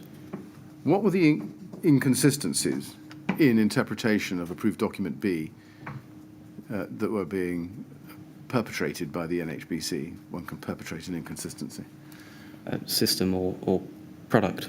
That is the same debate, is Same it? debate. That had bedeviled debate within Celotex. Yes, Is it a system test or is it a product in application test? correct. And if we go on in this document to page 4, bottom of page 4, and over to the top of page 5, we can see there's an email of the 3rd of December at the bottom of page 4 from Graham Perrier to you. Jonathan, the text below is very much in draft form. It does reflect some initial thinking in respect of compliance with NHBC standards, not building control. Top of page 5, you can see where they're set out. And he asks for any views you have. Now, I'm not going to read the whole text out to you aloud, but if you look at external walls, this is the last paragraph, it says, the design should comply with building regulations 2010 approved document B, fire safety, i.e. specifically to meet the guidance given in paragraphs 12.6 to 12.9, or meet equivalent proof of performance to the criteria in BR 135. He sets out the title of that. This applies to wall cladding systems and insulation, where proof of performance should be obtained from full-scale testing on representative prototypes to the requirements of BS 8414, Part 1, 2002, or Part 2, 2005. Were you any the clearer after getting that about No. what the inconsistencies were and how they were resolved? No, that seemed to be capturing the same information that was in the building regs rather than an explanation. Right. What did you make of the expression in the last line there, full-scale testing on representative prototypes? Did that make it absolutely clear to you that what went into the system had to be representative of what was used in application? No, if anything, it made me think the opposite. What did it make you think? It made me think that representative prototypes were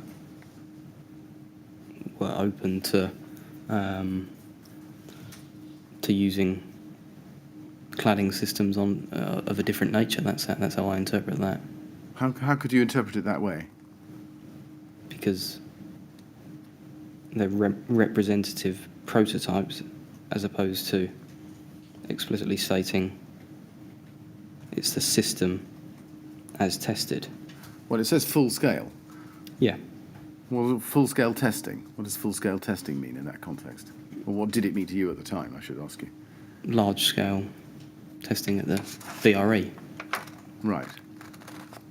Regardless of how the prototype was then going to be used in application. Yes. Is that really how you read it at the time, Mr. Roper? It's how I don't know, the wording doesn't jump out to me. The confusion is around the representative prototype. Yes. I suggest to you that you can't possibly have read that wording as telling you that you no longer needed to make sure that the system as applied in practice was exactly the same as the system as tested, given the very clear wording in BRE 135, 3rd edition, that we looked at earlier. Must be right. Yeah. So actually, when you read it, what did you think it meant in truth? Can you tell us? I think that it didn't answer the question that I was posing to Graham. It was merely a snapshot of the regulations, which were readily understood. It was what I was trying to seek clarity on was how was a competitor being used in other systems to those that were tested.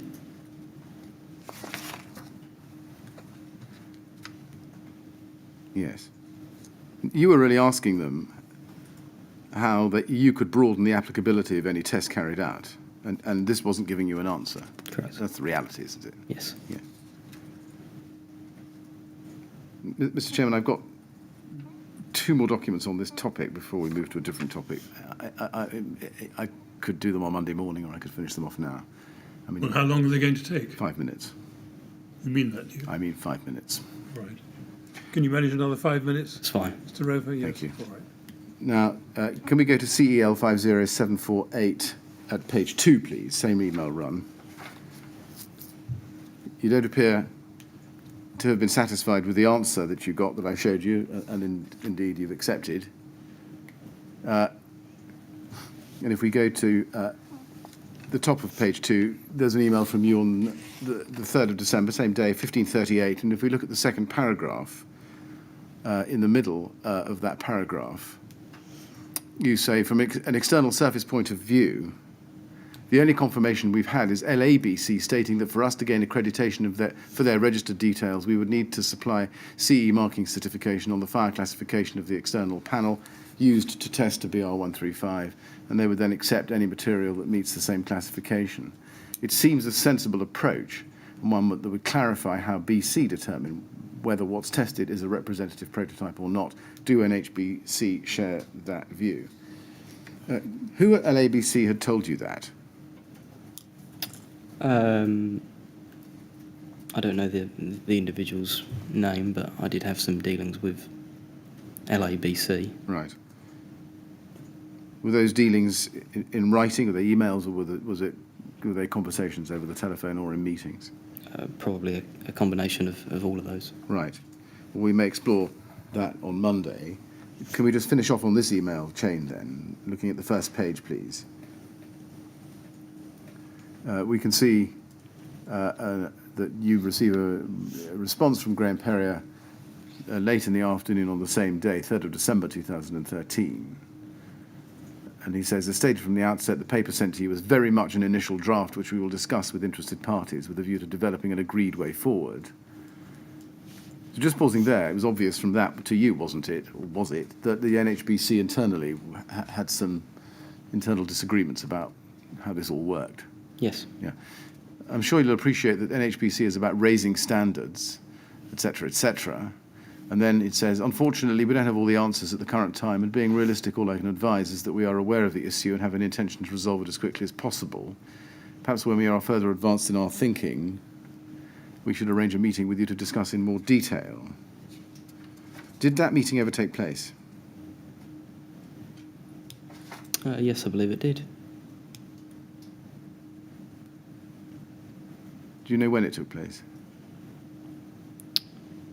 There was an NHBC visit to Celotex. I don't know whether I ever visited the NHBC. We know that the NHBC visited Celotex in the context of the actual BS 8414 test in May 2014, to which we will come in your evidence. And the visit was on the 19th of June 2014. But my question was a different one. Was there a meeting which you ever had with the NHBC which resolved their thinking and therefore their answer to your question? No, not to my knowledge. No, thank you. And that, I think, concludes the questions on those emails. Mr. Chairman, is that a convenient moment? Yes, thank you very much, Mr. Mills. Well, Mr. Roper, that's enough for one day. We're going to stop there. I'm afraid we're going to have to ask you to come back again to answer some more questions on Monday Okay. at 10 o'clock. Now, there's quite a lot of time between now and Monday, so I have to ask you again, please make sure you don't discuss your evidence or anything to do with it over the next 2 or 3 days when you're away from the inquiry. Fine. All right? Yep. Thank you very much. Right, well, if you'd like to go with the usher, she'll look after you. Thank you.